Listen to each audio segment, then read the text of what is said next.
Dažniausiai man užduodami klausimai yra du. Nesvarbu, ar tai nori pildosi transliacija, ar tai būtų Labo žmogaus transliacija, ar po Facebooko postais. Du pradiniai klausimai. Kiek kainuoja keliauti ir kur gauti pinigų. Pradėkim šiandien gal pirmas bus video ciklas, kiek kainuoja keliauti. Ir aš greičiausiai jums nustebinsiu, kad kainuoja ne tiek daug, kaip galbūt jūs įsivaizduojate savo mintise arba seksualinėse fantazijose. Vėlgi, šnekėjom apie tai, aš nešneku apie atostogas, nešneku apie turizmą, aš šneku apie keliones. Atostogų aš iš vis nesuprantu, kas čia yra per daiktas ir kokia yra prasmė arti metus, ar ten pusę metų ir po to, išvažiuoti ten savaitėj į kokį nors 5 ar 15 žvaigždučių, priklausomai kiek kas per tos pusmetį užarė pinigų, norite kokį nors viešbutį Turkijoje arba šitam Egipte ir viskas, kas pigu, sumokėti viskai brangiai ir apsimesti, kad jūs kaip šeichai pragyveno tą savaitę ir po to vėl grįžti arti. Čia ne apie man, apie tai aš nekalbėsim. Turistai, kurie turistauja ten kažką, irgi išvažiuoja ten savaitėm dviem, irgi man tas nesuvokiama, jeigu galima paprasčiausiai keliauti. Kelionės tai suprantu, kai maždaug nuo mėnesio ir daugiau, tiek to, nuo 2 savaičių ilgiau, jau galim skaityti kelionės.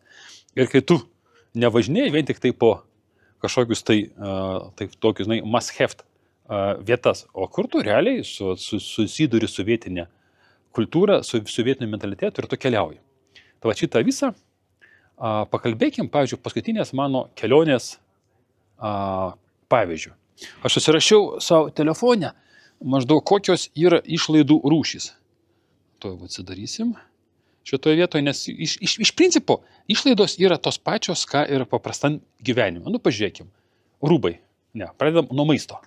Maistas, tokios yra išlaidų kategorijos. Maistas, rūbai, vizos, galbūt dasideda kitoks išlaidos, mobilus ryšys, automobilis, nakvynė, kempingai, čia prie to pačio, autodraudimas irgi yra, tirkarnetas, paaiškins, kad čia per daiktas yra, autoremontas, kūras, bilietai į muziejus ir parkus. Taip, einam šalies. Maistas. Žinot, po lietuviško maisto kainų sunku būtų atrasti šalį, kur tai būtų brangiau. Taip, kai kurie elementai, pavyzdžiui, Kuveite kažkas galbūt brangiau, ten vaisiai ir dar kas nesenai dykuma atvežtinė, ten į Saudo Arabijoje kažkas brangiau, bet tai iš principo viskas yra pigiau negu Lietuvoje. Vėlgi, mes šnekam apie tai, kai tu maitinėsi taip pat, kaip maitinaisi namuose. Jeigu tu sakai, aš tik tai keliaudamas noriu maitintis Michelino žvaigždutėm pažymėtose restoranuose ir aš nei piršto nepridėsiu prie maisto gaminimo, tada gali būti problemų, kai, pavyzdžiui, Irane turi tokių restoranų su Michelino žvaigždutėm ir nesurasi, bet iš esmės tada gali būti brangiau arba tiek pat. Gali būti ir mažiau, priklausomai nuo šalies ir priklausomai kokius rinksies restoranus. Bet jeigu, pavyzdžiui, kaip aš Lietuvoje gaminuosi maistą ar kelionė gaminuosi maistą, beveik nieko nėra, ką būtų galima nusipirkti, ta prasme, gatavo man būna pupų, košės būna nusipirkti, galim tai kažkaito, bet iš principo maistas bus pigiau. Šitą aš jums galiu garantuoti. Toliau einam rūbai. Jeigu jūs nekeliaujat kažkur tai šiaurę, kur reikia pirkti rūbus prie -50, kad jums būtų tinkami, tai tada iš principo rūbam išlaidų beveik jokių nėra, nes paprastai keliaujam ten, kur šilta, o maksimalus rūbas, dabar apsirengęs megztinioką. O šiaip tai kas? Maikė ir šortai jūsų atveju, arba kokia nors lengva suknelė, jeigu mergina, ir viskas. Ir daugiau nieko nereikia. Man tai, pavyzdžiui, šitą aš, kai keliau po Afriką, kai buvau po arabų kraštus, nusipirkė arabišką suknę, vyrišką ten už 10-15 dolarių ir pusę metų man tos suknės užtenka. Visos išlaidos rūbam. Manau, irgi tai yra adekvatu, logiška ir paprasta. Toliau, vizos, kas nebūdinga paprastam gyvenimui, išlaidų rūšis, vizos įvairiai. Jau, pavyzdžiui, paimkim šitą kelionę. Aš važiavau per Rusiją, viza 50 eurų. Gruzija vizos nereikia, Turkijai vizos nereikia. Irakas. Važiuojant į vieną pusę buvo $70 ant sienos, grįžtant atgal $100. Okay. Kuveitas, berods 9 eurai viza kainuoja, Saudo Arabija 100 eurų, bet metinė ir daugkartinė. Aš šiais metais Saudo Arabija buvo 5 ar 6 kartus. Jeigu, pavyzdžiui, Jordanija, berods viza 40, jeigu mokė 70, gauni bilietus į visus muziejus. Tai beveik apsimoka pirkti. Toliau žiūrim, Katarui vizos nereikia, Omanui vizos nereikia, Jungtinių Arabų Emiratai vizos nereikia, Kuveitė ten irgi viza gal 10 eurų kažką maždaug tokios eilės. Iranui viza kainavo 100 eurų. Bet aš jau dabar prasitęsiau antrą mėnesiui, prasitęsimas kainavo, gal 40 centų. Šitą vietą, galit maždaug paskaičiuoti. Brangiausia viza, ką esu pirkęs, jeigu neskaitant Rusijos metinės už 700, tai, man atrodo, Nigerijos ar Nigerio dabar šios vietą maišų šalis, tai buvo $300, nes mes norėjom, kad būtų greitai, kitą dieną, nenorėjom laukti 5 dienų, tai jie, ta prasme, paėmė dvigubų tarifų. Paprastai vizos kainuoja 40-80 eurų. Pavyzdžiui, dar Pakistano vizą ėmiau $40 elektroninę, Indijos vizą ėmiau elektroninę irgi $40. Tai vat, galite pasiskaičiuoti ir visas labai paprasta. Pasidaro savo maršrutą ir galite suskaičiuoti, kiek kainuos vizos, tai yra labai prognozuojama. Dabar mobilus ryšys. O su mobiliu ryšiu būna labai įdomu. Nuo labai pigiai iki labai brangiai. Tai pigiai tai ten gali būti už 5 eurus. Šitoj, kai Irake važinėjau, tai dienai neribotas internetas maždaug kainavo euras. 10 dienų ten maždaug kažkokių už 10 gal ar už 12 eurų nusipirkau. Grįžtant dabar tokio pigaus neradom, tai už 2 savaitės ten 20 kažkeli eurai irgi yra beribis. Pavyzdžiui, Dubajuose, ten kai atskrendi, tai tau duoda kortelę parai, duoda parai 10 gigų, o po to jau gigai ten gali kainuoti ir po 4 ir po 5 eurus už 1 gigą gali tekti mokėti. Bet yra tokios kortelės kaip eSIM-ai. Tačiau kažkur buvau, turiu suradęs vieną operatorių, tai 4 paprastai eurai parai, beribis internetas. Tai buvo ir Dubajuose, ir Kuveitė, tą pačiu naudojausi ir naudojausi Sauditos, kai reikėjo trumpai pravažiuoti. Kai važiavau tenai po Sauditus, važinėjau visą mėnesį, tai už 55 eurus mėnesiui, kiek ten, jau 55 eurai, 55 gigai interneto ir visi socialiniai tinklai for free, ta prasme, neskaičiuoja megabaitų. Tai aš per tą mėnesį tų gigabaitų ir neišnaudoju, kurie buvo duoti nesocialiniam tinklam. Pilnai man užteko visai kitam darbui. Taip, kad internetas toksai, ta prasme, jis nėra kažkokios labai didelės išlaidos, kurios daro įtaką tavo kelionės išlaidose, bet kažkokias dalykas yra. Dabar dar nepakalbėjom, dabar priėjom auto ir nakvynę. Dabar yra 2 pasirinkimai, kaip keliauti. Aš rekomenduoju keliauti su kemperiu, vienokiu ar kitokiu formatu.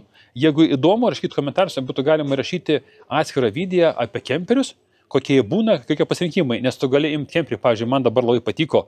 Prieš tai aš žinau, kad aš turiu kemperį Fiat Ducato bazėj, tik tai priekiu varomu.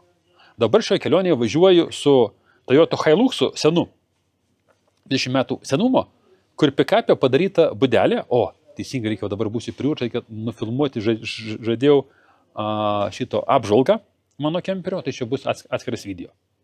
Arba galimas variantas, paėmė kokį nors džipą, netgi lengvąją mašiną, netgi su ta mašina, su kuria jūs važinėjat kasdien.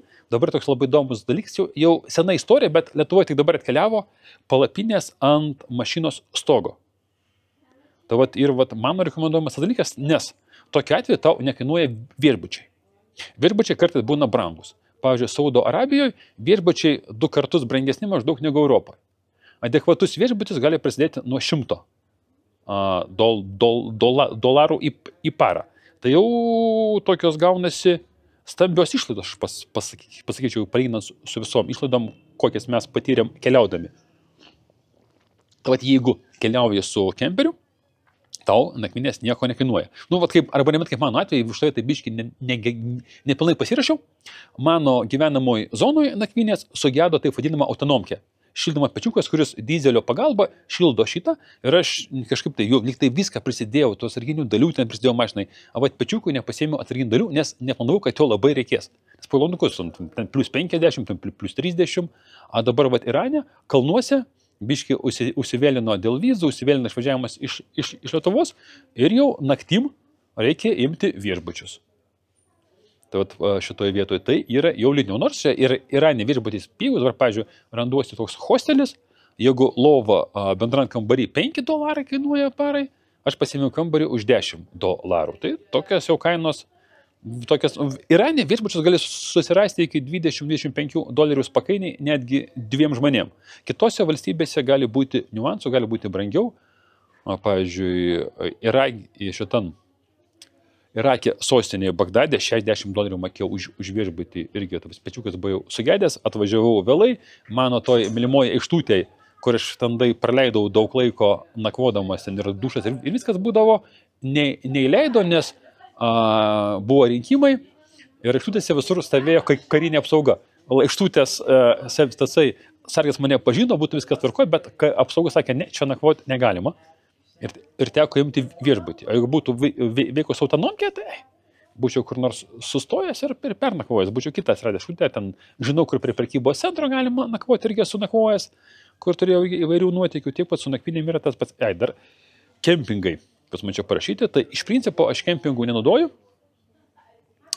Ir tokią programą mums keliautojams po pasaulį su mašinom, Overlander, man atrodo, vadinasi, arba tas Night for You, man atrodo, da yra, bet tą rečiau naudoju, kur mes pasižymim vietas, kur buvom sustoję, kur nakvojam, kur kokios, ta prasme, gražios vietos, kur kas vanduo, tai šitoje vietoje paprastai naudojasi nemokamus vietas, nebent kaip, pavyzdžiui, Pietų Afrikos Respublika, kur viena nesaugiausių Afrikos šalių, kaip nebūtų keista, didžiausia ekonomika, aukščiausias gyvenimo lygis, bet pati nesaugiausia ir ten jau negali, bet kur nakvoti, nes gali likti be nieko, net ir be gyvybės.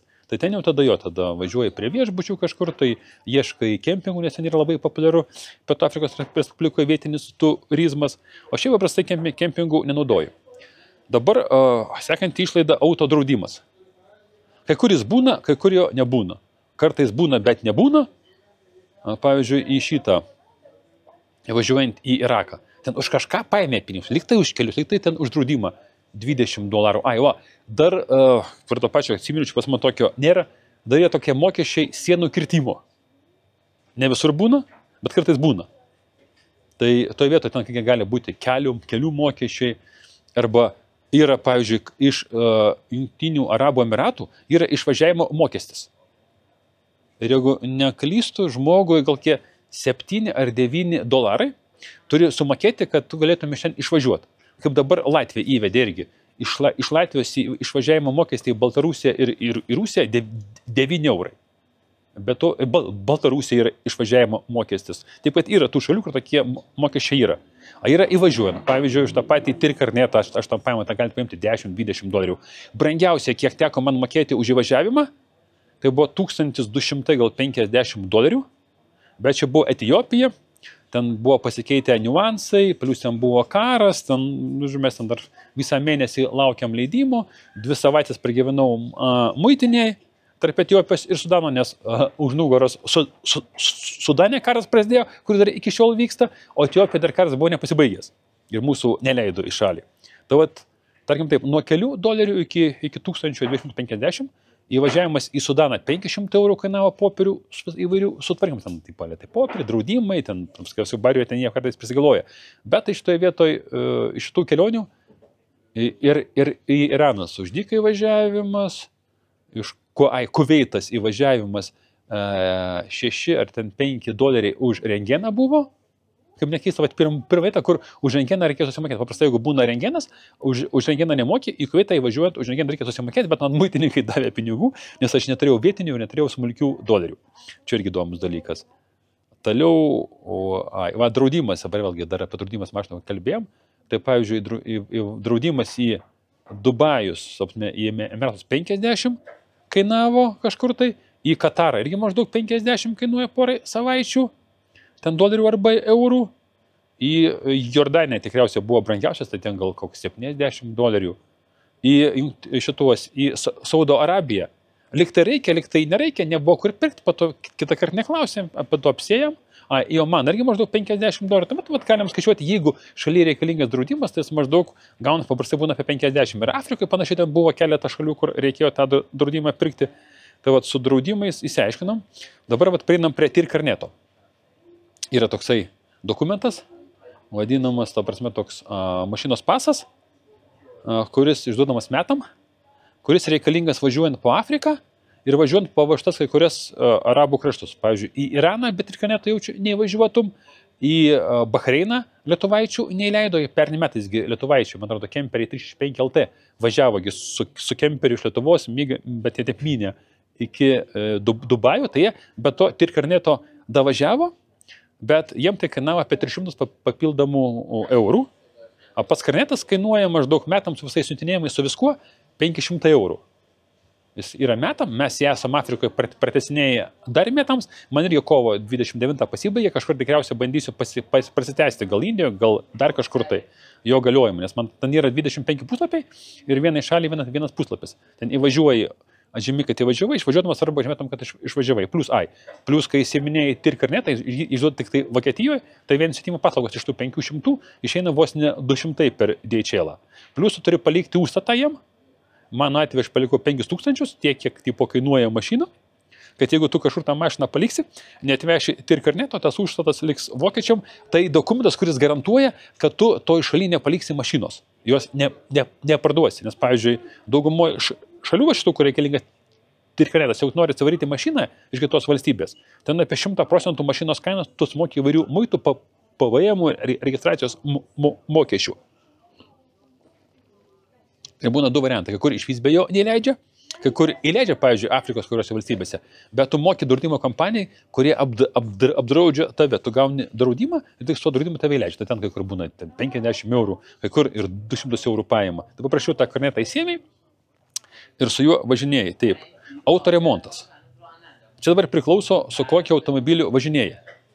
Viskas priklauso nuo to. Kaip tu pasiruoši kelionį. Pavyzdžiui, Afrikos kelionės metu pas mus iš nieks nebuvo pasiruošta. Absoliučiai. Žmogus išvažiavo pasivažinėti po kalnus Kaukazo ir atsidūrė Afrikoje. Tai supranta, tai mašina neparuošta, plus mašina Mitsubishis, po pasaulį geriausia važinėti su Toyota. Čia nėra Toyotos reklama, tai yra realybė. Vienintelė vieta, kur Toyotai dalių nėra, tai vat Irane, kaip suprantu, čia Toyota mačiau tik tai 2 ar 3. Per visą savo beigščią mėnesio buvimo laiką. Visur kitur, pavyzdžiui, Afrikai sako, jeigu pas tu būtų Toyota, tu bet kurį kaimą atvažiuosi, mes tau vis tiek kažkaip suremontuosim. Kai mūsų buvo Mitsubishis, mes tik tai 7 šaly Mitsubishio salonuose ir partuose sugebėjom rasti oro filtrą. Tai maždaug įsivaizduotumėt, kaip ten, ta prasme, yra niuansas. Taip, kad važiuojant, reikėtų pasirinkti jėgų ir galybę. Tai aš tam reikalui nupirkau Toyotą, būtent šitą kelionį ir turimesnėm protestuoti, nors mano mašina, tarkim taip, mano mašinai 20 metų, pravažiavus 600 000. Tu suprant, kad ta mašina tenai vos gyva, kaip čia tas metai reikėtų pastuksenti, aš labai dėkingas šitai mašinai, aš jau pravažiavau 300 000, tai kas man lūžo lingės, iš pradžių viena lūžo Dubajuose, tai ten gal apie 100 jaučių kokių euriukų sumokėjau. Nu, šiaip jau pagal per remontus. 3 kartus, ar ne, jau 4 kartus keičiau tepalus, tai maždaug po 80 eurų tepalų keitimas su viskuo eina, nes tepalus perki, ta prasme, labiausiai tinkamus, kokius atrandi, o ne pigiausius. Tačiau ir ten reikia mokėti, ar tu čia to važinėsi, ar ne. Tas pats ir su mašinos remontu, tik tiek, kad čia gali daugiau pravažiuoti. Aš, pavyzdžiui, per balandį gegužį pravažiavau 19 000 kilometrų. Lietuvai būnant tiek kilometrų nepraminsit. O dabar linkės tvarkiau Irane, tai man vieną linkę sutvarkė ir dar į linkę sėdėjau už po papildomą lapą, sumokėjau $150. Prieš tai, ką mes ten dar tvarkėm. Tepalai buvo ir Dubajus ten biškai praėjausi, gal ten išleido kokius 300-400 mašinos, kokius 400 tai išleido, gal net 500 išleido mašinos, pravažiavo 19 000, vėl pat vienos linijos keitimas, ten reikėjo šlangutes pakeisti, pratrūko, ta prasme, pečiuko, ten jau ir šitas šarnyras buvo keistas, dar ten kažką, visokiausių smulkmenų. Ir dabar vėl toliau važiuoju ir žiūrėsime, kad bus. Taip, kad mašinų išlaidos vėlgi priklauso nuo mašinos ir nuo pasirašymo. Aišku, plus pasimokęs Afrikoje, dabar prisidėjau vien atsarginių dalių jaučiau pas man Toyota kažkokį 1000 eurų lietuviškom kainom. Aišku, galėjau dar Dubajus nusipirkau už kelius šimtus eurų atsarginių dalių. Nes kainos, šituokit, jeigu tas pačiose Dubajuose šitas tepalo filtras, Toyota originalus, 4 kainuoja eurai. Kai Lietuvoje neoriginalus kainuoja gal 12 ar 11 eurų. Ir tai čia dar ne pats brangiausias šitoje vietoje. Tai tą irgi reikėtų pasigalvoti, pagrindinės dalis susidėti, kad ramiai galva. Nors, man dar Omane buvo lūžęs amortizatorius, kažkur kalnuose, tokiuose keliukose, nusileidžiu popiet į miestą, plus 54 laipsniai, tokiu laiku niekas nedirba, susirado kažkokį tai servizą ten atdarytom durim, įvažiuoju, Hebra sako, matot, mano mašina kreivai stovi, varyk ant duobės, užvarė, tai čia bus lūžo amortizatorius. Galvoju, viso, reikės laukti vakarą, paprastai jie dieną nedirba, vakar tik tai atsidaro partuvės, kai jau nuveina šitas karštis. Einam, sakai, kažkokiais parkštin pralim, atėjom kažkokį tai, maždaug kaip vaganėlis, toks būdavo tokie kioskai 90 metais Lietuvai, kas vyresni. Užeinam, sako, Toyota Hilux, šito reikia amortizatorius. Sako, pažiūrėk, tas to lentynoje, ten kažkokia, prie padūrio, pinimo lentyną, sako, tai penktas nuo viršaus, šitas, jo, pasėvė, toksai, vso. Akis kainavo, kai ten jau ne Toyotas buvo, bet Kajaba gal 40 eurų kainavo. Ir dalyvausia, aš anksčiau buvau pripratęs keisti iškart 2 amortizatorius, jie pakeitė vieną, tiek to. Vienas tai vienas, ir kol kas važinė, ta prasme, kaip su Toyota paprašiau rasti dalių. Kūras, o čia kūras tai yra įdomesnis dalykas. Pradėsim nuo jum liūdniausio, nuo Irano. Irane dizelio nėra, bet nėra, ne ta prasme, kad jo nėra. Jis nėra parduodamas už pinigus. Yra specialios kortelės kūrui ir užsieniečiams yra neparduodamas šitoje vietoje. Ir jo kaina juokinga, bet tu turi atvažiuoti tik, ir kas labiausia, dizelinės degalinės yra tik tai už miestų, nes visas vietinis lengvasis transportas važinėja ant benzino. Nėra, aš nemačiau ne vienos lengvosios mašinos važiuojančios dizeliu ant benzino, kuris nieko nekainuoja. Bet dar pas jos yra ir sudėtos dujos. Ir greičiausia sudėtos dujos metanas ant šitos gamtinės dujos. Nes yra labai daug dujinių degalinių ir pagal struktūras, suprantu, kad tai yra metaninės degalinės. Tiesiog atvažiuoji į degalinę. Šiandien, pavyzdžiui, pas man buvo tuščias bakas, tai vieną kartą man užpylė 20 litrų už dyką. Kitą kartą buvo maža mašinė, ten ta prasme koks penketonis toksai. Tai tas pats ant pilės tik tai 100 litrų. Tai man užpylė 10 litrų už dyką, nes neturėjo. Brangiausia, ką esu mokėjęs už kūrą, irgi buvo čia prieš kelias dienas, jau tuščias bakas išvažiuoja iš miesto, jau galvoju, netrauksiu, bet man darėjo ant šonų du kanistrai pilni, aš labai nesigdėjau. Atvažiuoju degalinę, tuščia degalinė, nėra nei fūrų, galvoju, sustosiu čia savo dabar, pavalgysiu, vis tiek atvažiuos fūrą, nes ant trasos. Praeina šitas, aš prie sakau, dizelio reikia, gazolino. Tu sako, gerai. Sakau, kaip gerai, mašinų nėra, sako, aš pasidėjome kortelę, tai pasakė kainą 17 centų už litrą. Kol aš namašiau nepilt, už tokius didžiulius pinigus, suduoja 17 centų kainuoja litras degalinė kūrą. Kol aš galvojau, sprendžiau, man pilną baką pripylė, tai atidau jam gal kiek 12 eurų. Kažkas tokio, ta prasme, pačiam po to atskirą video įrašiau. Tai čia, ta prasme, pigiausias, kas yra, kas už dyką, nes kiek dabar privažiuoju daugiau kaip 3000 kilometrų, dažniausiai piliesi už dyką arba už 1 centą. Dar toks pačios bairis, kad, ta prasme, furistas tau užpila kūrą, sumokė užpilėjui. Jis užpilėjui paprastai paskaičiuoja po 1 arba po 2 centus mūsų pinigais. Ten paprašant, tai duok 300 maždaug centų. Ta prasme, arba ten duok, arba svarbiausia, kad paprašo 300 centų, tu jam duodi kupiūrą 80 centų, aš jums skanau eurais. Jis tau dar gražiai atiduoda pusę centų, 50 centų šitoje vietoje. Bet aš kaip suprantu, furistai taip užpilėjam biškį duoda prie algos kultūros, aš žinau, kad čia yra principas, bet yra principas. Tau čia yra pigiausias kūras. Irake, pavyzdžiui, buvo problemų, kad daly valstybės kūro nebuvo ir buvo sutinga jo rasti, realiai. Bet kūras ten kainavo nuo €10, jeigu žiūrėti prie pat Turkijos Kurdistane, bet ten jau geras kūras europinis, ta prasme, nes pat po to užsipyliau, tai man tada mašina pradėjo nebeužsikurti, kol šilta, 3 kartus keičiau kūro filtrą, užsipylau normalesnį kūrą, viskas atsistatė. Iki brangiausio kūro jaučiu, kad teko piltis, tai aišku, €2 kažkiek tai Norvegijoje, €2 kažkiek tai šitoj Anglijoje, ir Nigerijoje, irgi virš 2 eurų, irgi buvo problemos su kūru, buvo problemos su pinigais. Ta prasme, o dar galima pakalbėti apie, čia ne, Čia tik tai apie kainą, tik apie pinigų problemą galima ir nekalbėti. O dabar, pavyzdžiui, paimkim šitą visą kelionę, pavyzdžiui, Rusija 7 centų, Gruzija 7 centų, Turkija 7 centų, Irakas nuo euro 10 iki 40 centų, Kuveitas apie 40 centų, Saudita apie 40 centų, Jordanija, man atrodo, apie $1, toliau visur, ir brangesnis, man atrodo, Jungtinių Arabų Emiratų apie 70 centų. O man ten ir 40 centų. Įsivaizduoju, kad atvažiuoju į degalinę, už 20 eurų aš užsipildavau baką. Man maždaug paprastai pravažiuoju 450, jau ieškau degalinės ir atvažiuoju, būna 500 pravažiuota, 50 litrų užsipildau, maždaug 20 eurų sumokėjai ir važiuoju toliau. Tai kad suprastumėt maždaug, kokios yra kainos kūro. Jeigu važiuot po Afriką, tai Afrikoje $1 plius minus, $10, $15, biškai mažiau $, pigiausia Angoloje 7 ar 9 centai kūras kainuoja. Taip pat kūras iš principo, neskaitant šitų arabų kraštų, kūras ir keliaujant, su savo namuku, kūras būna didžiausias išlaidos. Toliau paskutinis yra, išlaidų rūšis, tai bilietai į visokius muziejus ir parkus. Tai iš principo labai priklauso nuo šalies. Pavyzdžiui, Irake, vėlgi, mes šnekam apie šitą kelionę, pas juos yra fiksuota kaina, visur maždaug gaunasi eurais 17 eurų.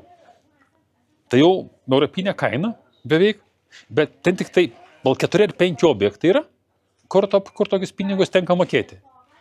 Daugiau visur nieko. Irane, pavyzdžiui, nuo kokių 40 centų iki brangiausia, jau kokie 5 eurai mokėta buvo. Ir kas įdomiausia, kad šituose šalyse, pavyzdžiui, Irane, Irake, ką pastebėjau, kartais būna mokamas įėjimas į miesto parkus. Šiandien dabar buvau ir Irake. Ir Irane 4000, 4 milijonai, tačiau kažkur 3 eurai buvo įėjimas. Tai davalį brang. Paprastai, 2-3 eurai maždaug įėjimas į parką šituos. Europoje kainas jau nežino, ten kiek tas kainuoja. Jeigu...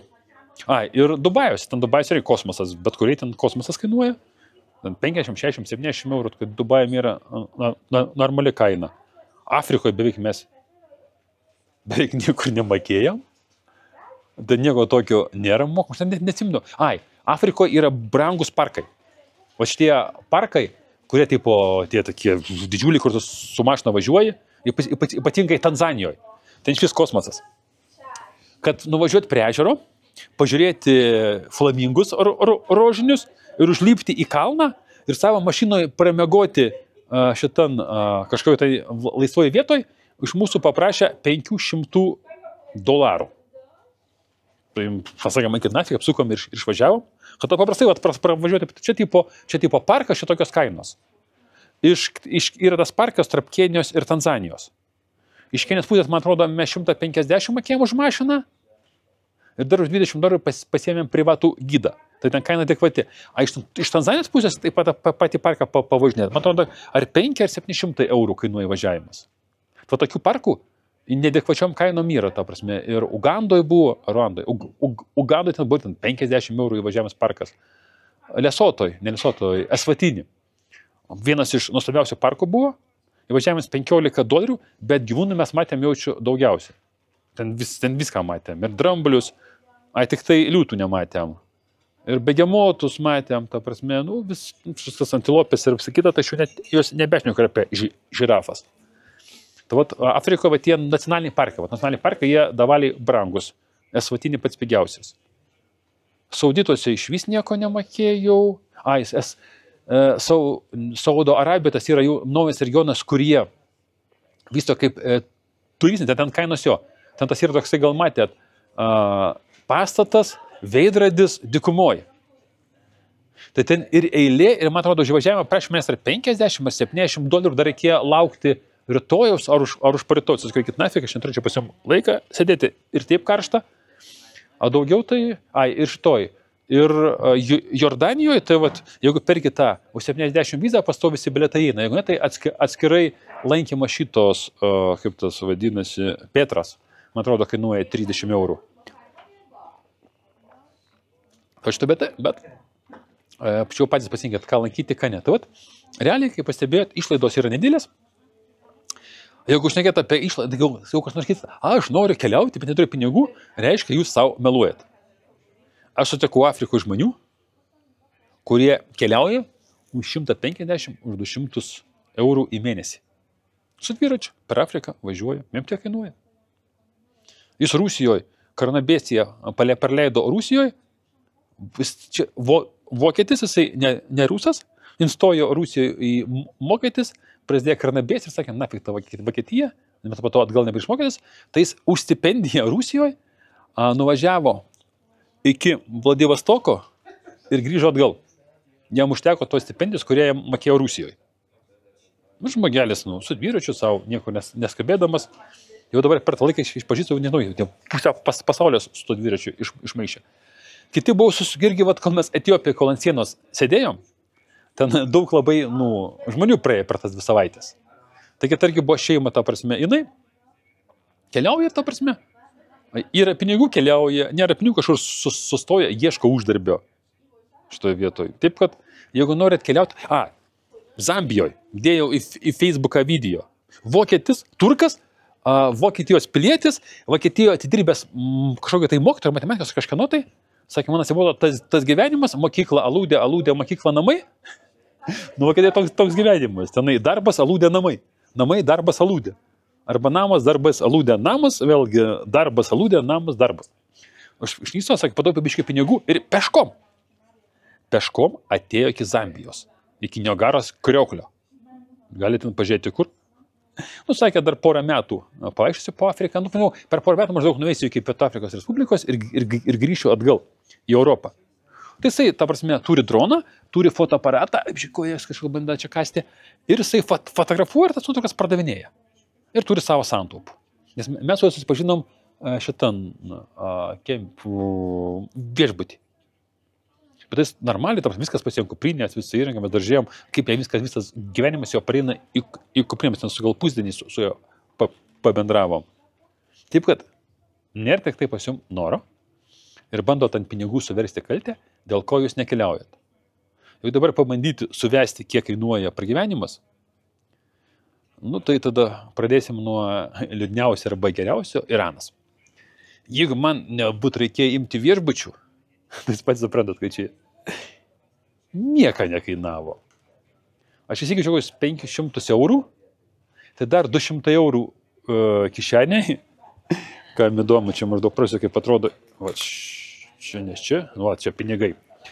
Čia šitas pinigų pundas, čia mažiau negu, čia mažiau negu 100 eurų.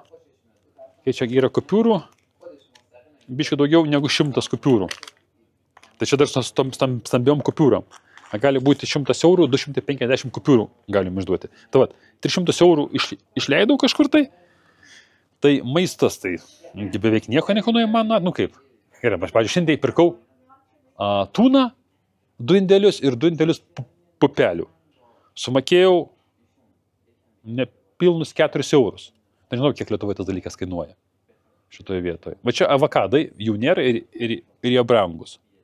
O toliau tai, vietoje, tapsme, štoj lokaluose mytyboje ten galiu už 2-3 eurus pavalgyti pakainį, bet tas man netinka, ką aš valgau, man ten kainuoja tik tai nepilnus 2 eurus, jeigu kur nors pupų atrandu, morkų sulčių stiklinė 40 centų kainuoja, granatų 70 centų kainuoja, kad suprasime, bet tai iš vis nieko nekainuoja.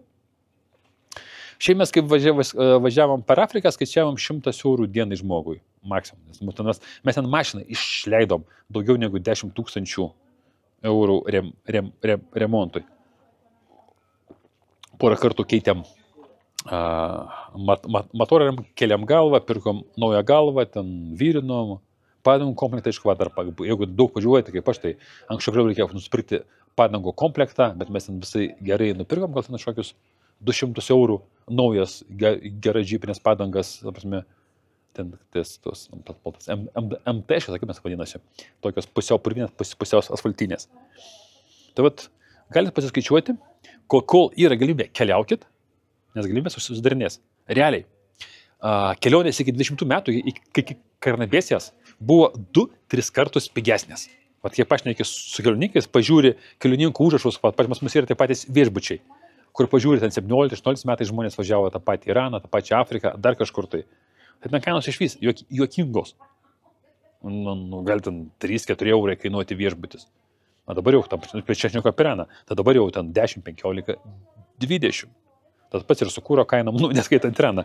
Negali būti brangiau viskas, kas brangiau už dyką, yra labai brangu, bet jeigu pažiūrėti tą pačią kūro kainą Lietuvoje, pažiūrėti tas pats visam pasaulyje.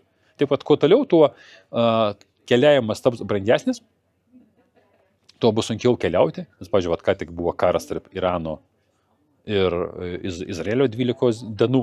Dabar, pavyzdžiui, man uždaryta siena tarp Pakistano ir Indijos, aš nežinau, pravažiuosiu ar ne, nuvažiuosiu į Pakistaną, vis tiek važiuosiu per tos sienos ir pažiūrėsiu. Pabūsiu kelias dienas, jeigu netidarys, nes yra starpontai, tada ką, Pakistane palikti mašiną ir skrysti. Anksčiau tokių problemų nebuvo, jie karnabėzės. Jokie kiaurai visur važinėdavo be jokių problemų. Su to pačiu pažiūrėjau, kur tai tik mėnesį turėjau praleisti ant Etiopijos sienos. Tai vėlgi dėl to, kad karai, viskas dabar daugėja, ta prasme visko, viskas brangsta, viskas sudingėja. Taip pat, mėlyje, jeigu norit keliauti, jūs meluojat, jeigu nekeliaujat. Nusakėt savo meluot. Pinigų galima atrasti. Va, sekantis video bus apie tai, kur gauti pinigų keliaujant arba kaip uždirbti kelionėm. Taip pat, mėlyje, keliaujam ir džiaugiamės gyvenimu. Ir iki kitų video.